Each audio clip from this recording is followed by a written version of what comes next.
आप में से बहुत सारे लोगों ने एमबीए सीईटी के फर्स्ट अटेम्प्ट के लिए अच्छे तरह से प्रिपरेशन किया होगा, लेकिन जब आप सेकंड अटेम्प्ट के लिए प्रिपेयर कर रहे हैं तो आपको एग्जैक्टली क्या चेंजेस करने हैं आपके प्रिपरेशन में। तो मेजर दो चेंजेस आपको लाने हैं। एक तो आपको नए हिसाब से जो पैटर्न चेंज हुआ है उसके हिसाब से मॉक टेस्ट के लिए प्रिपेयर करना है, जो मैं खुद 10 नए मॉक्स बना रहा हूँ as per the change pattern. And the second thing, जो नए टॉपिक्स इंक्लूड किए हैं इस साल के सीईटी में, उन टॉपिक्स के लिए आपको अलग से प्रिपरेशन करना पड़ेगा, बिकॉज आपने जो फर्स्ट अटेम्प्ट के लिए प्रिपेयर किया उसमें शायद इन टॉपिक्स के लिए ज्यादा प्रिपेयर आपने किया नहीं होगा। So in this series I am going to post regular videos on the new topics which are very important for your second attempt. So first session जो आज का मेरा होने वाला है that is on active passive voice. आपने active passive voice के दो तीन क्वेश्चन हर एक स्लॉट में इस साल देखे होंगे। जो सिंपल टाइप होता है एक्टिव पैसिव वॉइस का, उसमें तो नॉर्मल क्वेश्चंस आप अटेम्प्ट कर ही सकते होंगे, जैसे Gopal it's a mango is eaten by Gopal, और Ram is driving a car is being driven by Ram. तो इस प्रकार के क्वेश्चंस तो आपको आसानी से आते होंगे। जो ऑफबीट टाइप है उस प्रकार के भी क्वेश्चन फर्स्ट अटेम्प्ट में आए थे कुछ स्लॉट में। तो I am taking those offbeat kind of question, जिससे आपको अंदाजा आएगा कि उस प्रकार के क्वेश्चंस को कैसे अटेम्प्ट करते हैं। So I have divided this questions into three types. Type one is imperative, like किसी को कुछ करने के लिए बोला है, किसी को कुछ ऑर्डर दिए है या रिक्वेस्ट की है, तो उस प्रकार के क्वेश्चंस का एक्टिव टू पैसिव वॉइस करते वक्त क्या होता है। सो पांच मैंने टिपिकल एग्जांपल्स लिए हैं। जैसे किसी को आपको बोलना है कि दरवाजा बंद करो, जैसे शट द डोर, तो that is the active voice. इसका पैसिव वॉइस क्या होगा, तो let the door be shut. So this is the way you convert the active voice to the passive voice. Help the poor, अब help the poor is not an order, या किसी को कुछ बोला नहीं कि करो।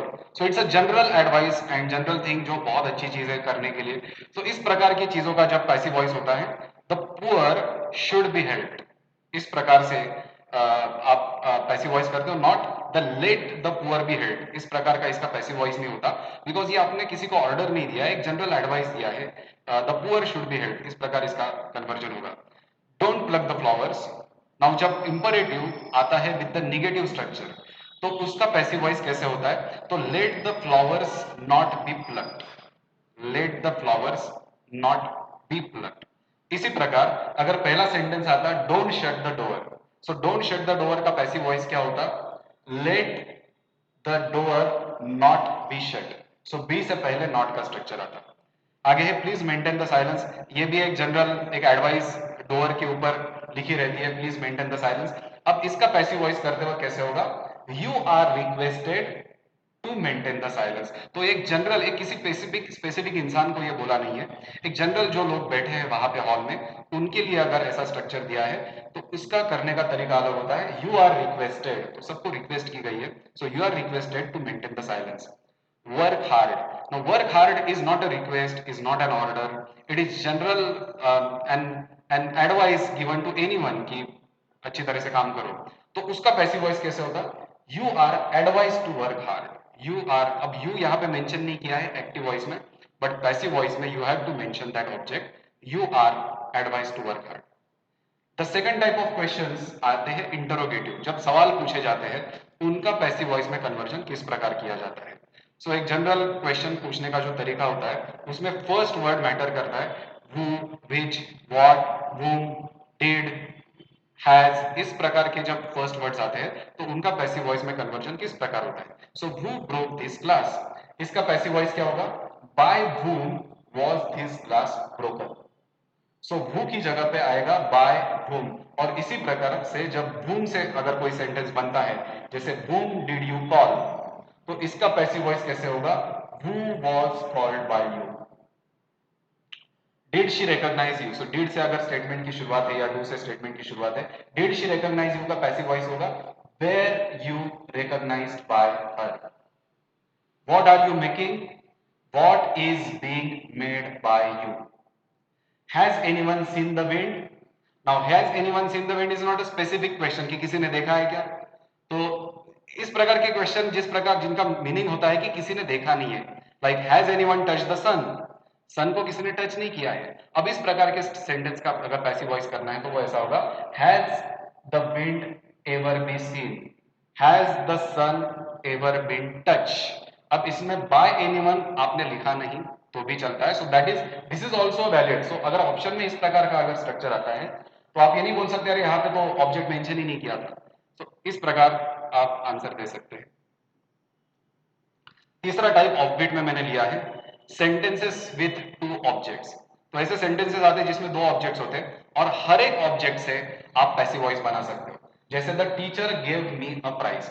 अब इसमें teacher is a subject and there are two objects. Me एक ऑब्जेक्ट है, प्राइज दूसरा ऑब्जेक्ट है। तो I was given a prize by the teacher, ऐसा भी एक स्ट्रक्चर आएगा। और दूसरा a prize was given to me by the teacher, ऐसा भी स्ट्रक्चर आएगा। Next example is he told us a story. यहाँ पे अस एंड स्टोरी ये दोनों ऑब्जेक्ट है। So we are told a story by him and a story was told to us by him. इस प्रकार दो सेंटेंस स्ट्रक्चर हो सकते हैं। She sent him an email. Him and email, him से अगर शुरुआत करें तो he was sent an email by her. Email से शुरुआत करें an email was sent to him by her. इस प्रकार का सेकंड स्ट्रक्चर आएगा। Mister Sharma teaches us logic. Us and logic, we are taught logic by Mister Sharma, logic is taught to us by Mister Sharma. And I bought her a gift. A gift was bought her for her by me.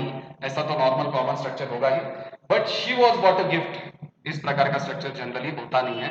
So if you get this option and this option definitely you will click this. तो इस प्रकार के अलग अलग type of questions जो इस प्रकार आए थे, I will make new videos and will post them later. But remember one thing कि understanding the change pattern and practising with the mocks as per the latest pattern, ये बहुत important है for the second attempt.